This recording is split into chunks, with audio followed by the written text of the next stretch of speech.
Welcome back to Reddit Audio Tales, the home of real, raw, and unforgettable stories. Today's story is a heartbreaking confession from a woman who thought threatening divorce would fix her marriage, but instead, she lost everything and watched her husband build a better life without her. Grab your headphones. This one's a roller coaster. I'm Marlena, I'm 37, and I just found out the hard way that my husband Harold actually meant it when he said, okay to our separation. Like, who does that? Look, I need to get this off my chest because everyone keeps acting like I'm the bad guy here. And honestly, I'm getting really tired of it. Harold and I were together for 10 years, and we have these two amazing boys who are 8 and 5. I was a stay-at-home mom, which was supposed to be this beautiful thing where I got to raise our kids while he went out and handled the work stuff. That was our agreement. You know, I'd take care of the home front, and he'd bring in the money. Simple, right? But here's what nobody understands. Being home all day isn't this perfect little bubble everyone thinks it is. It's exhausting and lonely, and honestly, most days I felt like I was losing my mind. Harold would leave for work every morning looking all put together and professional, and I'd be there in my pajamas trying to figure out what to do with myself. The kids were in school most of the day, so it wasn't like I was constantly chasing toddlers around. But still, people act like staying home is this easy job, but they don't get it. So yeah, I started sleeping in more. Sue me. If I didn't have to be anywhere at a specific time, why should I force myself to get up at 6 in the morning?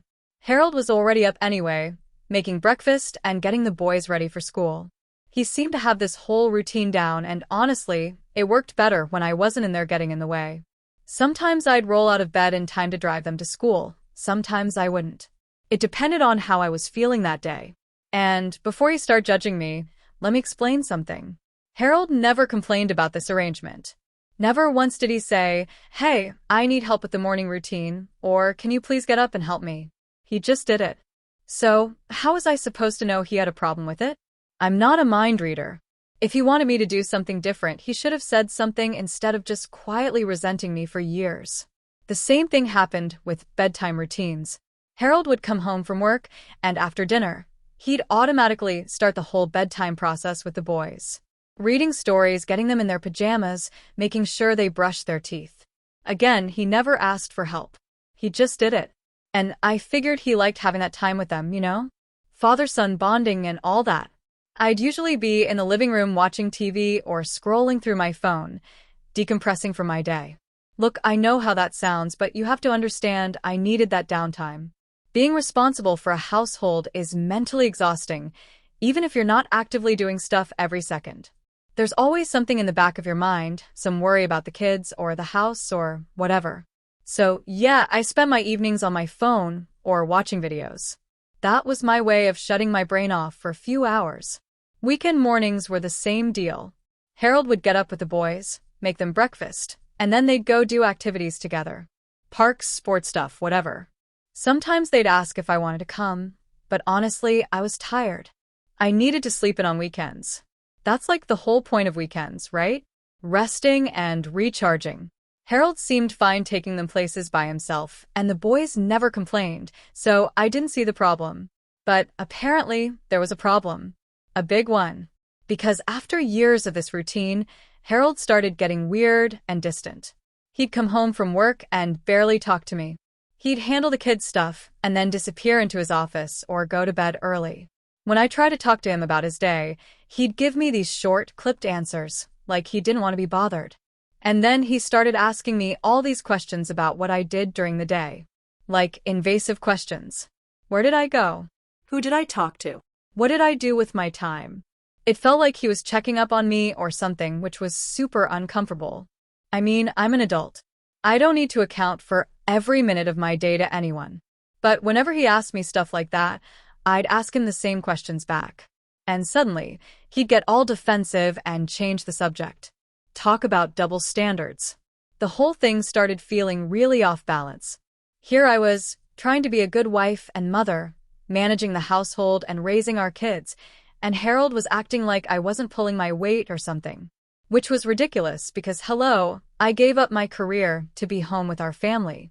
That was a sacrifice I made for us, for our marriage, for our kids. But instead of appreciating that, she seemed to be building up all this resentment toward me. I tried to figure out what was wrong, but every time I brought it up, Harold would just say everything was fine. Classic guy move, right? Bottle everything up, and then act all surprised when things explode later. If he had issues with how things were working, he should have said something years ago instead of letting it build up like this. How was I supposed to fix problems I didn't even know existed? So there we were, stuck in this weird dynamic where he was clearly unhappy, but wouldn't talk about it. And I was trying to hold our family together while walking on eggshells around his moods. The boys started noticing too, which broke my heart. They'd ask me why Daddy seemed sad, or why Mommy and Daddy weren't talking much anymore. What was I supposed to tell them? That their father was having some kind of midlife crisis, and taking it out on our family? Looking back now, I can see that we were both withdrawing from each other. But at the time, it felt like Harold was the one pulling away. I was still there, still trying to connect with him, still wanting to work things out. But he'd built up this wall, and nothing I did seemed to get through to him. The first time I threatened to leave, it wasn't even a real threat. It was more like, I don't know how to explain it. It was like trying to show him how serious things had gotten. We'd been having this argument about his family coming to visit, and I said I needed them to stay at a hotel instead of our house, because I wasn't feeling up to hosting. Which seems reasonable, right? I was going through a lot emotionally, dealing with his distance and coldness, and the last thing I needed was to play hostess to his parents for a week. But Harold got all stubborn about it, saying they'd already made plans to stay with us, and it would be rude to change things last minute. He wasn't listening to me at all, wasn't considering how I might be feeling or what I might need. So I told him that if he cared more about his parents' comfort than his wife's well-being, maybe we had bigger problems than I thought. Maybe I should just pack up and leave, if that's how little my feelings mattered to him. I expected him to pause, to realize that he was being insensitive and that we needed to find a compromise. Instead, he just stared at me for a minute and then said his parents could get a hotel room. But he said it in this cold, detached way that made it clear he was only doing it to shut me up, not because he actually understood where I was coming from. That should have been my first clue that something was really wrong. In the past, when we'd fight, Harold would get emotional too. We'd both get heated, and then we'd talk it out and make up. But this time, it was like he didn't even care enough to fight with me properly. He just gave in to avoid the conflict, which somehow felt worse than if he'd stood his ground. After that, I started noticing how Harold would shut down whenever I tried to bring up problems in our relationship. If I said I felt disconnected from him, he'd just nod and say, okay, without offering any solutions. If I mentioned that I felt like we were drifting apart, he'd agree, but not suggest anything we could do about it. It was like he'd already checked out of our marriage and was just going through the motions. So, yeah, I started bringing up the possibility of separation more often. Not because I wanted to leave, but because I needed him to understand how close we were to losing everything. When someone you love is pulling away from you, sometimes you have to show them what life would be like without you. It's not manipulation. It's communication. It's saying, this is where we're headed if we don't figure this out. But Harold's responses got weirder and weirder. Instead of fighting for us, instead of saying, no, I don't want that, let's work on this, he'd just get quiet and withdrawn. Sometimes he'd agree that maybe we weren't compatible anymore. Who says that?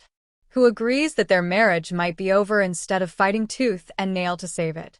I kept thinking he'd snap out of it, that eventually he'd realize what he was doing to our family and step up to fix things.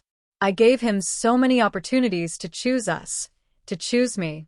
Every time I brought up how unhappy I was, every time I mentioned that maybe we'd be better off apart, I was really asking him to prove that our marriage mattered to him. But he never did. He just kept agreeing with me in this flat, emotionless way that made me feel like I was talking to a wall. The breaking point came when I told our oldest son about the possibility of divorce. I know how that sounds, but you have to understand the context. Harold and I had just had another one of those awful conversations where I was practically begging him to care about our relationship, and he just sat there like a statue. I was so frustrated and hurt that I needed someone to understand what I was going through. And when our 8-year-old asked me why Mommy and Daddy were acting weird, I told him the truth, that sometimes grown-ups have problems they can't fix, and sometimes that means families change. Harold absolutely lost it when he found out I'd talked to our son about it. He said I had no right to involve the kids in our problems, that I was being selfish and destructive. Which was rich, coming from the guy who'd been emotionally abandoning his family for months. I told him that the kids weren't stupid, that they could sense the tension between us, and that maybe if he'd actually tried to work on our marriage instead of giving up on it, we wouldn't be in this position. That's when I told him that I was done with his indifference, done with feeling like I was the only one who cared about saving our family. I said if he wanted to act like our marriage didn't matter, then maybe it didn't. Maybe we should just get separated and stop pretending we had something worth fighting for. I was hoping, God, I was really hoping that would finally wake him up, that he'd realize what he was about to lose and start acting like a husband who wanted to stay married. Instead, he looked at me with this calm, almost relieved expression and said, "You're right, we should separate." Just like that. 10 years of marriage, 2 kids, a whole life together, and he was ready to throw it all away because I'd finally gotten honest about how broken things had become.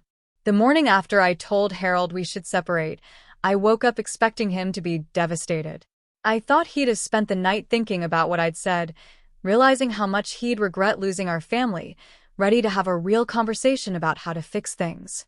Instead, I found him in the kitchen making breakfast for the boys, like it was any other day. He was calm, almost cheerful, humming while he poured cereal and packed lunch boxes.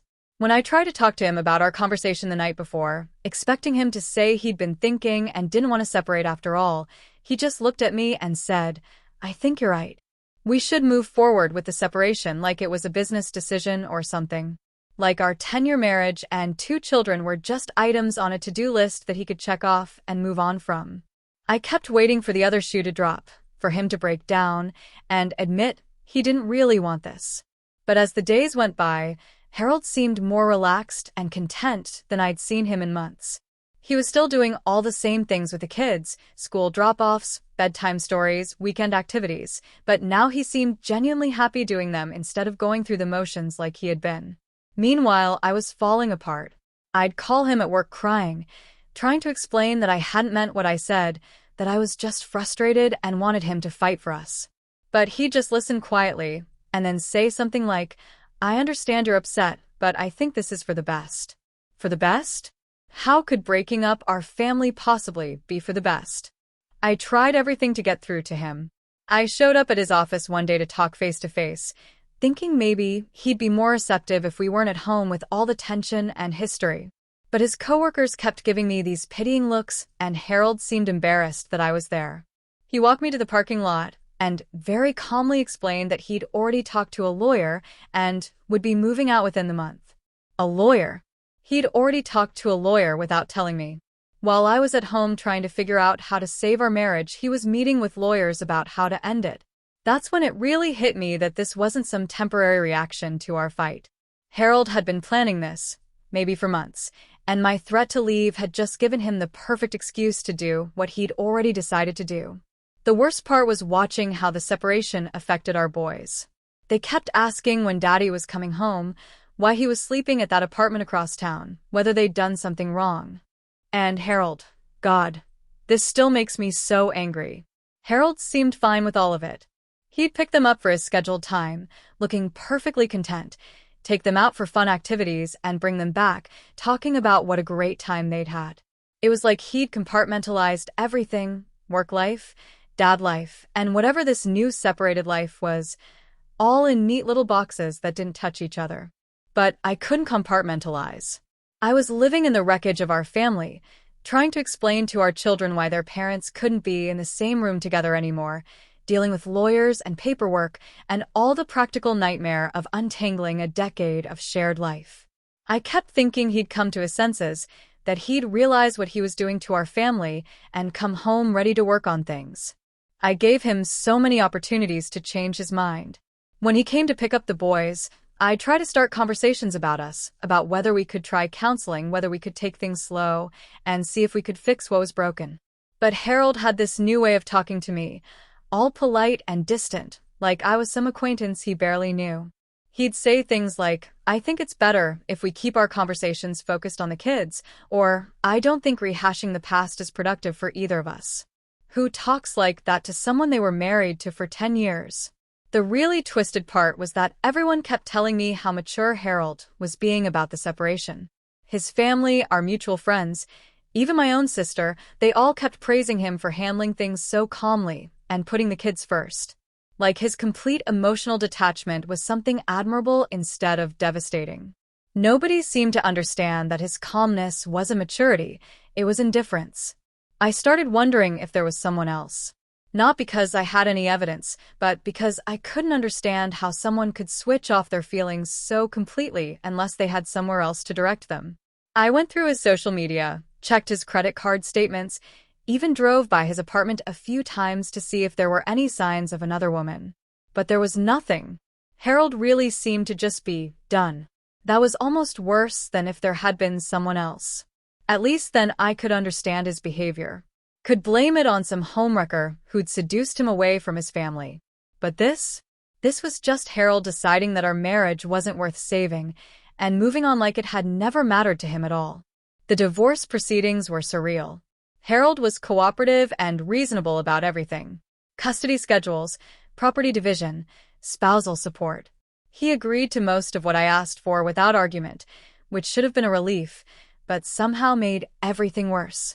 It was like he couldn't wait to finalize everything and close this chapter of his life for good. 6 months after our divorce was finalized, I saw Harold at our son's soccer game with a woman I didn't recognize. She was pretty in an understated way, probably around my age, with a kind of natural confidence that I'd always envied in other women. She was cheering for our boys, high-fiving them when they ran over during halftime, laughing at something Harold said while keeping her eyes on the field. And Harold looked happy, really, genuinely happy in a way I hadn't seen in years. He had his arm around this woman's shoulders, was smiling and joking with other parents, seemed completely at ease in a way he never had during the last few years of our marriage. It was like watching a completely different person, someone I barely recognized as the man I'd been married to. After the game, the boys ran over to introduce me to Daddy's friend Sarah. She was warm and friendly, complimented me on how well-behaved and sweet the boys were, asked if I wanted to grab coffee sometime to chat about coordinating schedules. She treated me like any other co-parent she might encounter, without a trace of awkwardness or competitiveness. It would have been easier to hate her if she'd been nasty or territorial, but she was just nice. Genuinely nice. I found out later that Sarah was a teacher at the boys' school, that she and Harold had started talking during pickup times and slowly developed a friendship that had turned into something more. She'd been divorced for a couple of years herself, had a daughter around our boy's age, and from what I could tell, she treated Harold with the kind of easy affection and respect that made their relationship look effortless. Watching them together was torture, but I couldn't stop myself from observing them at school events and games. Sarah would bring snacks for both families, would coordinate with Harold about carpooling, would genuinely celebrate our boys' achievements like they were her own kids. And Harold responded to her attention with this relaxed gratitude that made me realize how tense and demanding I must have seemed in comparison. The boys loved her, which was maybe the hardest part of all. They'd come home from Harold's weekend visits, talking about the fun things they'd done with Miss Sarah, how she'd helped them with art projects or taken them to museums or taught them card games. She wasn't trying to replace me. She was careful to refer to me as their mom and encourage them to tell me about their activities, but she was clearly becoming a significant presence in their lives. I tried dating too, but it was a disaster. I'd go on these dates expecting to feel the way Harold clearly felt with Sarah, excited, hopeful, ready to start fresh. Instead, I found myself comparing every man to Harold, getting irritated when they didn't understand my references to our shared history, feeling exhausted by the thought of explaining my whole life story to someone new. And the practical side of being divorced was so much harder than I'd expected. Having to work full-time for the first time in years, managing a household budget on just my income plus spousal support, dealing with repairs and maintenance, and all the stuff Harold used to handle. I'd never realized how much he'd been carrying until I had to carry it all myself. The loneliness was crushing. Not just missing Harold, but missing the idea of being part of a family unit. Coming home to an empty house, half the time when the boys were at their dad's, eating dinner alone, having nobody to share the little daily moments with. I'd catch myself starting to text Harold about something funny one of the boys had said, then remembering that we weren't those people to each other anymore. Meanwhile, Harold seemed to be thriving in every area of his life. He got a promotion at work, started coaching our younger son's baseball team, bought a bigger house where the boys each had their own room. And Sarah was right there beside him, this perfect partner who made everything look easy and fun. I heard through mutual friends that Harold had started therapy during our separation, that he'd been working on himself and dealing with issues he'd never talked about during our marriage. Part of me was angry that he'd never been willing to do that work while we were together. But mostly, I was just devastated that he'd been capable of growth and change all along. He just hadn't wanted to do it for me. The final blow came when I overheard our older son talking to his friend about how much happier his dad seemed now, how daddy smiles all the time, and how much fun it was at his house with Sarah and her daughter. He wasn't trying to hurt me. He was just an 8-year-old sharing his observations. But it confirmed what I'd been trying not to acknowledge. Harold's life had genuinely improved after our divorce. I spent months trying to figure out where I'd gone wrong, what I could have done differently, how I'd managed to lose the man I thought I knew so well. But the more I thought about it, the angrier I got, not at myself, but at him. Because the truth is, I'd been a good wife. I'd given up my career to raise our children, had managed our household, had tried to support him even when he was being distant and cold. Harold was the one who'd given up without really trying, who'd chosen the easy path of starting over instead of doing the hard work of fixing what we had. And now, he got to be the hero of his own story, the guy who'd found happiness with a woman who appreciated him, while I was stuck being the bitter ex-wife who'd driven him away with my impossible demands and dramatic threats. But instead of making me want to examine my own behavior, it just made me angrier. Because if Harold was capable of being that kind of man, attentive, affectionate, present, genuinely happy, then why hadn't he been that way with me? Why had I gotten the withdrawn, resentful, checked-out version, while Sarah got the man I'd always wanted him to be? So here I am now, 2 years after that night when I told Harold we should separate, living in a small apartment and working a job I hate, and watching my ex-husband live his best life with a woman who gets the version of him I always wanted, but never had. Everyone keeps telling me I should be happy that he's happy for the sake of our kids, that I should focus on moving forward and building my own new life. But honestly, I'm not happy that he's happy. I'm bitter and resentful and completely mystified by how everything went so wrong so fast. I keep waiting to feel like this new reality is actually my life, but it still feels like some nightmare I'm going to wake up from. I keep expecting Harold to realize what he's lost, to understand that Sarah might be nice and pretty and uncomplicated, but she doesn't have our history, doesn't know him the way I do. Instead, he seems to have decided that our history was baggage he's better off without, and that starting fresh with someone new was preferable to working through problems with someone who actually knew him. I'll never understand how 10 years of marriage and 2 beautiful children could be so easily discarded in favor of some fantasy relationship with a woman he barely knows. But apparently that's just the kind of person Harold turned out to be, someone who gives up when things get difficult instead of fighting for what matters. And I guess I'm better off knowing that about him now. Instead of wasting more years trying to save a marriage he never really wanted to be in anyway, even if it means I'm the one who ends up alone while he gets his happy ending with someone else.